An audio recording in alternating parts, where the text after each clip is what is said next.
given that the government's told students to stay at home and they can't live in these rentals and they're not getting the money back from landlords? Are you going to cover that cost? So I think I'm being quite clear. We're not covering that cost. That's not what I'm announcing today. Why are you not covering that cost? Why should students that you've ordered to stay at home, why should they not have their rental costs covered? So this is something that we're definitely keeping under review. We're monitoring the situation. What does that mean, under review? Everybody knows everyone knows the situation's been like this for months. What are you reviewing exactly?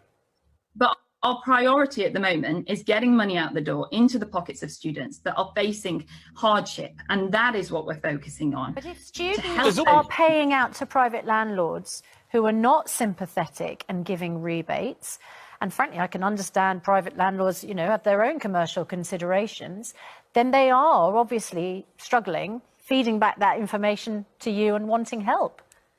Yeah, so in that scenario, they can go to their university, access this hardship funding. But you said it won't cover private rents. Why should any student have to... Just opinion on this. Why should any student, regardless of financial circumstances, why should any student have to pay for accommodation costs if they're not allowed to go and stay in the accommodation? It's the same principle as the furlough system, isn't it? You're paying all these people who can't go to their place of work because of the rules. You're paying them to go home. Why are you not just covering the costs of all students, frankly? And the other thing I would say is, just from my own experience of my son, who's desperate to have normal university life and isn't having it, like every other student, is they're clearly not getting anything like the value for money that the universities are charging. But the universities, to my knowledge, I don't think any of them are offering any kind of refund to people, to parents or students, for the costs of their tuition.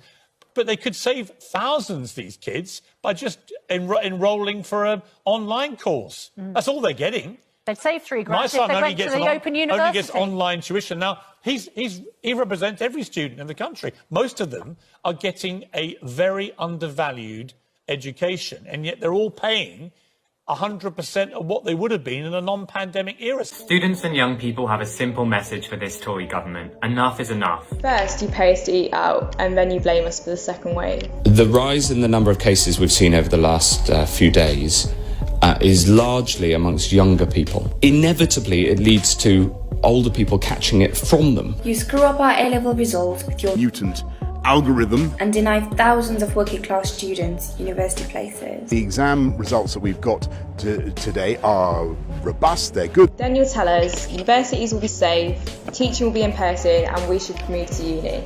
Opening universities is critical.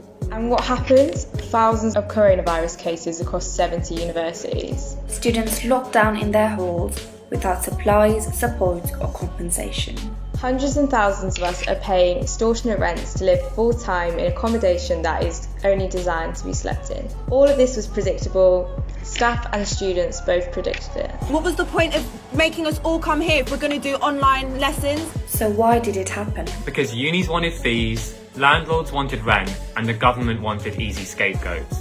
Because our universities aren't run in the interest of staff and students. They're run to maximise fees and rents and put money over students' welfare. It doesn't have to be this way. We could abolish fees, make education a right, not a privilege, and make the wealthy few pay for it. We should shift to accessible online learning, offer students safe and managed ways to return home, cut and refund rents, and run student housing to meet student needs. But we know we won't get this by asking politely. Turn us into cash cows and we'll respond in the only language you understand. Students will stop paying for your broken system and go on rent strike. And we're ready to support them.